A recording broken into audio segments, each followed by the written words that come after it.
Je vous salue tous dans le précieux nom de notre Seigneur Jésus-Christ. Avant de commencer toute chose, nous allons mettre ces moments entre les mains de notre Seigneur Jésus-Christ. Père, nous te disons infiniment merci. Nous te donnons la gloire et nous te donnons l'honneur. Et nous te disons Hosanna au plus haut des cieux. Hosanna à toi l'agneau immolé. Hosanna à toi, roi des rois. Toi le Dieu qui nous a gardés, qui nous a protégés, qui a veillé sur nous, qui a permis que nous puissions encore être là en ce moment. Nous prions que tu prends le total contrôle de ce lieu. Nous prions que ta main puissante couvre et sanctifie chacun qui écoutera ce message au nom de Jésus et que ta parole sorte et que ça ait effet dans nos cœurs, que ça nous transforme, que ça nous change au nom puissant de Jésus.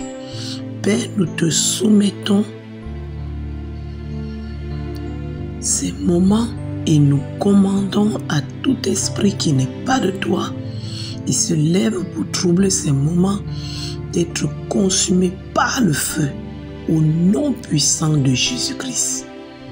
Au nom puissant de Jésus-Christ. Et nous te disons merci.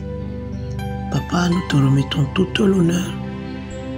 C'est au nom de Jésus que nous avons prié. Que le Seigneur vous bénisse encore une fois de plus. Aujourd'hui encore, nous allons parler de la part de notre Seigneur Jésus-Christ. Qu'est-ce que le Seigneur veut nous dire? Ou qu'est-ce que le Seigneur a prévu pour ses enfants? Vous savez, la parole de Dieu, c'est notre nourriture à nous, c'est notre nourriture spirituelle. Les moments que nous passons comme ça, c'est la nourriture spirituelle que nous sommes en train de prendre afin de grandir. La parole nous aide à grandir dans l'œuvre de Dieu. Ça nous aide à rester ferme et solide avec le Seigneur. Aujourd'hui, nous allons parler dans le livre de Jean. Nous allons voir l'histoire d'une femme qui a bouleversé toute une ville. Le titre de mon message aujourd'hui, c'est « Lorsque nous avons l'appel de Dieu dans notre vie ». Lorsque nous avons l'appel de Dieu dans notre vie. Qu'est-ce qui se passe? Avant de commencer, ouvre ta Bible dans le livre de Jean, Jean 4. Nous allons commencer à lire par le verset 5. Nous allons commencer à lire le verset 5. Ça dit ceci. Il arriva dans une ville de Samarie, nommée Sychar, près du champ que Jacob avait donné à son fils.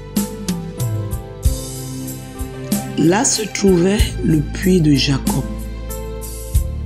Jésus, fatigué du voyage, était assis au bord du puits. C'était environ la 6e heure.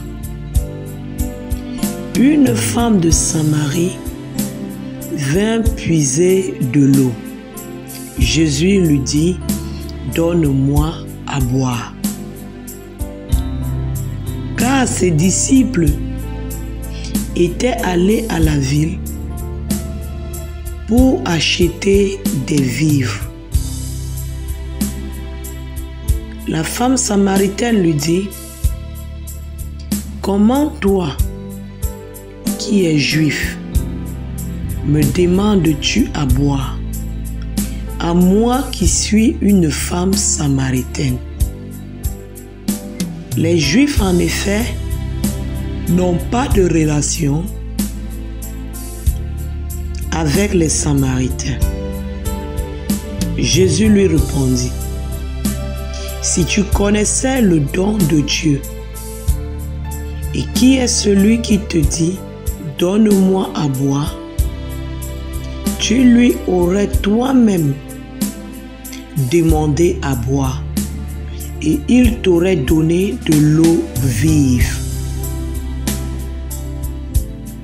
Seigneur, lui dit la femme, tu n'as rien pour puiser, et le puits est profond. D'où aurais-tu donc cette eau vive? Es-tu plus grand que notre père Jacob, qui nous a donné ce puits et qui en a bu lui-même, ainsi que ses fils et ses troupeaux?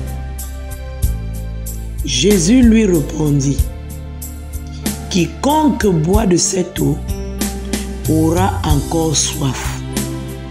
Mais celui qui boira de l'eau que je lui donnerai n'aurait jamais soif.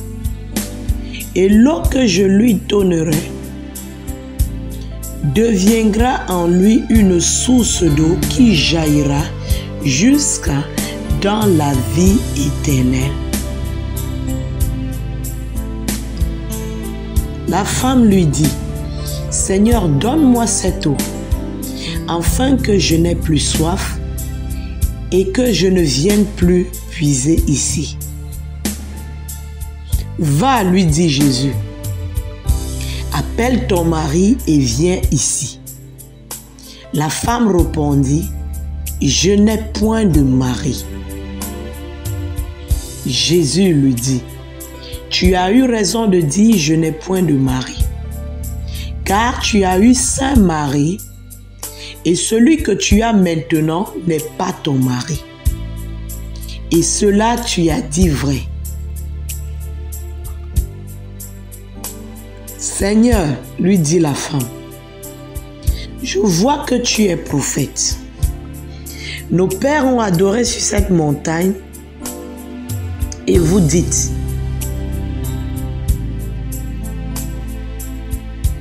vous que le lieu où il faut adorer est à Jérusalem.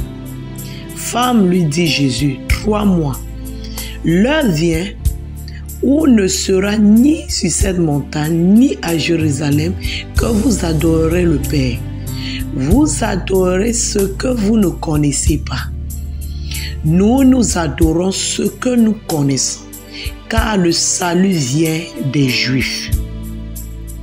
Mais l'heure vient, et elle est déjà venue, où les vrais adorateurs adoreront le Père en esprit et en vérité, car ce sont des adorateurs que le Père demande.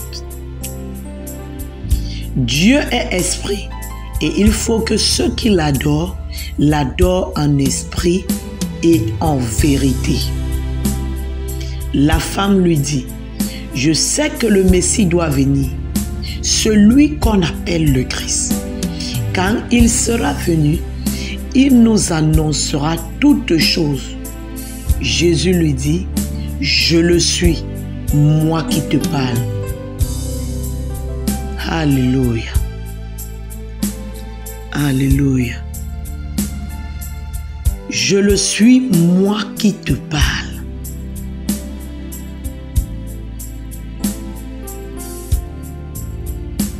Bien-aimé, je le suis, moi qui te parle. C'est ce que Jésus dit à cette femme. Et vous voyez, on continue au verset 27. On descend. Qu'est-ce qui se passe? Là-dessus arrivaient ses disciples qui furent étonnés de ce qu'il parlait avec une femme. Toutefois, aucun ne dit, que demandes-tu ou de quoi parles-tu avec elle? Alors la femme ayant laissé sa cruche, s'en allant dans la ville et dit aux gens, venez voir un homme qui m'a dit tout ce que j'ai fait. Ne serait-ce point le Christ? Ils sortirent de la ville, ils arrivaient vers lui. Pendant ce temps, les disciples le pressaient de manger, disant, Rabbi, mange. Mais il leur dit, j'ai à manger une nourriture que vous ne connaissez pas. Les disciples se disaient donc les uns aux autres, quelqu'un lui aurait-il apporté à manger? Jésus leur dit, ma nourriture est de faire la volonté de celui qui m'a envoyé et d'accomplir son œuvre. Bien-aimés, nous allons nous arrêter là. Vous voyez ici une femme qui avait l'appel de Dieu dans sa vie. La femme samaritaine. Mais cette femme, sa vie n'était pas facile. Lorsque cette femme vient puiser de l'eau, elle se rassure qu'elle vient à une heure où des gens ne viennent pas puiser de l'eau. Pourquoi cette femme se cache pour venir puiser-elle de l'eau? Vous voyez ici que lorsqu'elle parle avec le Seigneur, on se rend compte que cette femme a vécu avec 5 hommes. Et ces hommes n'étaient pas ses maris. Elle n'avait aucun mari avec tous les hommes avec qui elle a vécu. Et assurément, là où elle vivait, son histoire était connue de tous. Parce que vous voyez, lorsqu'elle parle, elle n'a pas dit aux autres, venez voir quelqu'un qui m'a raconté ma vie. Ça veut dire que sa vie déjà était connue de tous. Son histoire était racontée sûrement dans le lieu là où elle était. Elle avait une vie qui ne lui plaisait pas à elle-même. Sûrement elle se demandait pourquoi ma vie est tellement dure. Pourquoi je passe par ces moments? Pourquoi je ne me marie pas? Pourquoi je pars d'homme en homme? Qu'est-ce qui ne va pas avec moi? Où est-ce que j'ai fauché? C'est la question que beaucoup d'entre nous nous posons. Souvent, votre vie est tellement difficile. Dans le domaine financier, c'est difficile. Peut-être vous cherchez du travail, vous ne trouvez pas. Peut-être c'est difficile dans le domaine marital, comme pour cette femme. Vous n'arrivez pas à vous marier. Homme comme femme. Peut-être vous subissez l'esprit de rejet. À chaque fois, vous essayez de plaire aux gens, mais vous êtes toujours rejeté et mis de côté. Peut-être c'est dans votre famille, avec vos enfants, que vous passez des moments difficiles. Vous savez, on attribue souvent tout à l'ennemi, mais souvent, ce n'est pas l'ennemi. Dieu permet souvent certaines choses afin que l'appel qu'il avait dans ta vie puisse se réaliser. La vie de cette femme, en fait, les problèmes qu'elle a eus, les situations qu'elle a traversées, c'était le plan de Dieu. Parce qu'il avait déjà prévu que lorsque cette femme devait traverser ces moments, elle devait venir puiser l'eau à une certaine heure et elle devait venir le rencontrer. Et il devait se révéler à cette femme. Et au travers de cette femme, plusieurs vies devaient être transformées. La vie difficile que tu as maintenant, c'est à cause de l'appel de Dieu qui a dans ta vie. C'est à cause du plan que Dieu a prévu dans ta vie. C'est pour ça que tu traverses ces moments. C'est pour ça que tu traverses cette maladie. C'est pour ça que tu pries pour certains trucs, tu ne trouves pas de solution. Parce que le Seigneur veut que tu le cherches plus profondément afin qu'il se révèle à toi. Le Seigneur voulait se révéler à cette femme. Il n'est pas parti s'asseoir là-bas pour rien. Lui qui est Dieu, il savait toutes choses. Il connaissait qu'à cette heure, cette femme devait venir puiser de l'eau. Et il commence une conversation avec elle. Dieu a commencé la conversation avec toi lorsque on t'a parlé de l'évangile. Mais le Seigneur veut approfondir. Vous voyez cette femme, elle a accepté le Seigneur lorsqu'elle dit « Donne-moi aussi de cette eau pour que je n'ai plus soif. » Elle n'a pas repoussé le Seigneur en disant « Je n'ai pas besoin de ton eau. » Lorsque le Seigneur lui a dit « Si tu savais même, celui qui te demande de l'eau, tu devais plutôt lui demander qu'il te donne cette eau afin que tu n'aies plus soif. » L'eau là, c'était le manque que cette femme avait dans sa vie. C'était la présence de Dieu. C'était le Saint-Esprit. Il est représenté comme l'eau de vie. Comme cette source qui jaillit et qui ne s'éteint jamais.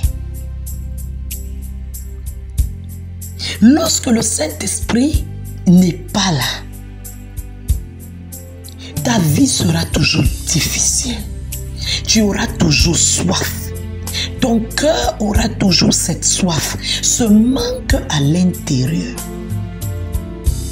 Est-ce que ça veut dire que le Seigneur t'a oublié? Non. Il veut que tu te rapproches plus de lui, afin qu'il révèle ses plans qu'il a pour toi.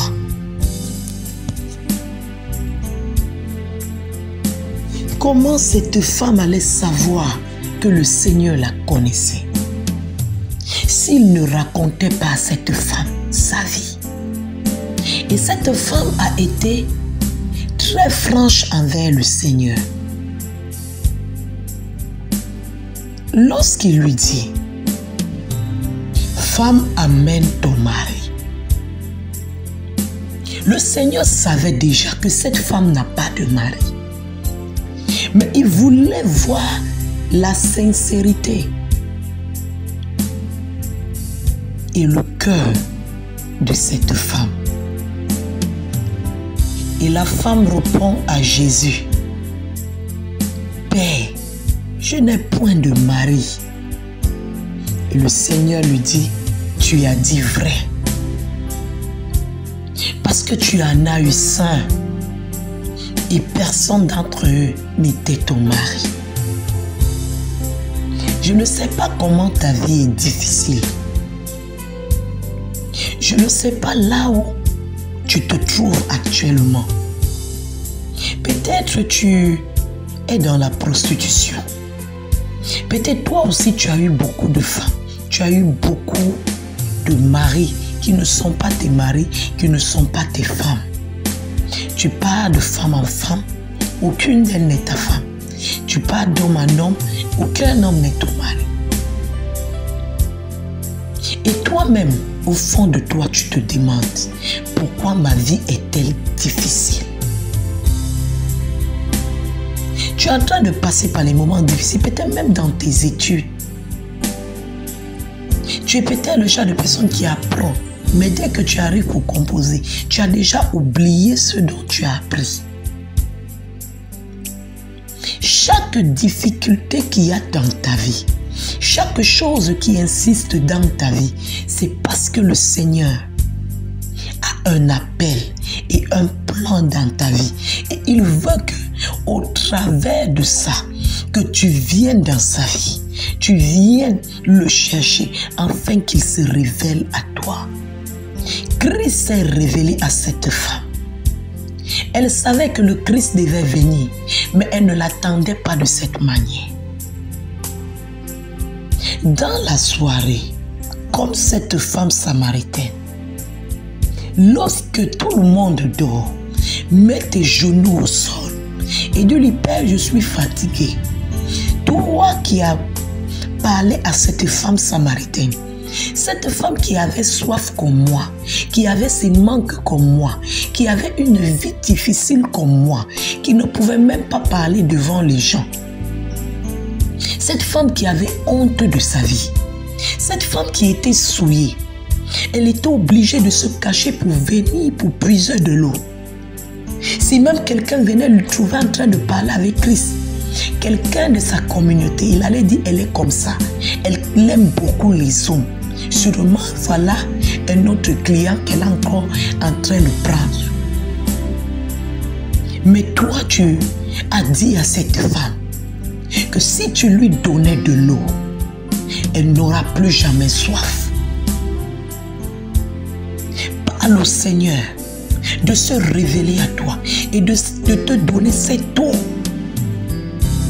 qu'il parlait à cette femme pour que tu n'aies plus jamais soif, afin qu'il remplisse totalement ton cœur et qu'il change ta vie. Parce que la vie de cette femme a changé à cet instant. Elle est rentrée dans sa ville. Elle n'avait plus honte. Elle est partie dire, allez, venez. Parce que d'une manière puissante, elle a reçu la puissance de Dieu. Il n'y a personne qui a parlé avec Christ et resté la même personne. Il y a eu un transfert dans le cœur de cette femme. Une renaissance. Cet esprit de honte a disparu et elle a couru. Elle est allée dans la même ville, là où elle avait été rejetée, souillée, insultée. Elle est partie évangéliser. Allez, venez. Parce que l'appel de Dieu directement a commencé à cet instant. Venez voir un homme qui m'a dit ma vie. Vous savez, les gens sont venus parce que les gens connaissaient cette femme. Et sûrement ils se sont dit, si c'est elle qui vient parler une chose pareille, c'est que c'est grave. Il faut que nous partons voir aussi de nos yeux. Si c'est quelqu'un qui a une vie compliquée comme ça, un passé lourd, il faut que nous allons voir aussi avec nos yeux. Et lorsque ces gens étaient venus, après ils ont dit à cette femme, nous ne sommes plus là parce que tu es venu nous appeler, mais nous sommes là parce que nous-mêmes, nos yeux ont vu. Bien-aimé, quel qu'en soit comment ton passé est, le Seigneur peut t'utiliser pour sa gloire. Quel qu'en soit comment ta vie est, le Seigneur peut t'utiliser pour sa gloire. Que tu sois une prostituée, que tu sois un meurtrier, que tu sois un bandit, que tu aies un passé lourd, que tu aies même avorté 50 fois, Christ a un appel dans ta vie.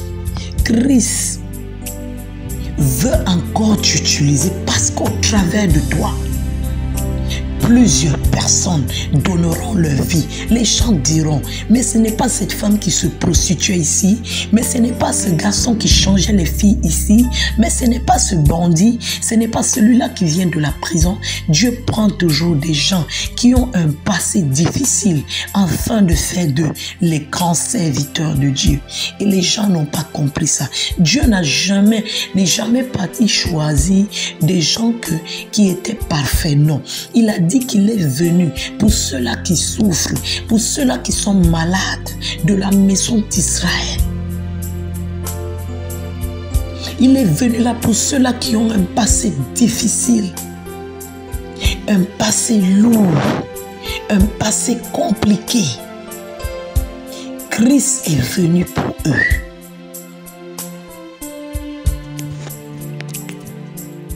Ne te culpabilise pas.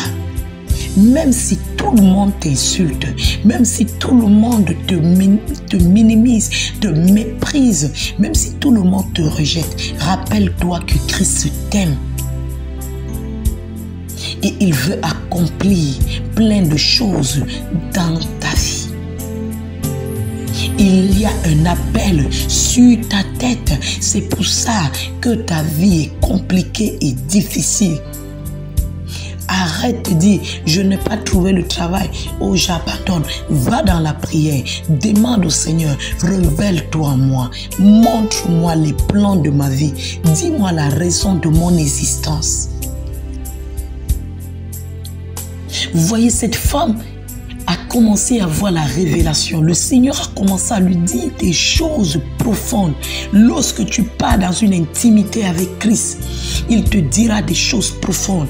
Il a dit à cette femme, le temps arrive où les vrais adorateurs vont adorer le Père en esprit et en vérité. Ça ne sera plus à Jérusalem, ça ne sera plus sur les montagnes. Il a commencé à donner des secrets à cette femme. Il s'est révélé comme Christ à cette femme. Le Seigneur veut se révéler comme un père à toi. Il veut se révéler comme un consolateur à toi. Il s'est révélé à Moïse comme je suis. Il s'est révélé à Abraham comme le Dieu pourvoyeur. Il veut aussi se révéler à toi. Christ t'aime. Il a beaucoup investi sur toi. N'abandonne pas. Il y a un Dieu qui t'aime. Il y a un Dieu qui veut te voir changer. Il y a un Dieu qui veut t'envoyer parler de sa part aux autres. Il veut utiliser ton passé sombre, ton passé noir, afin de sauver plusieurs vies. Il veut utiliser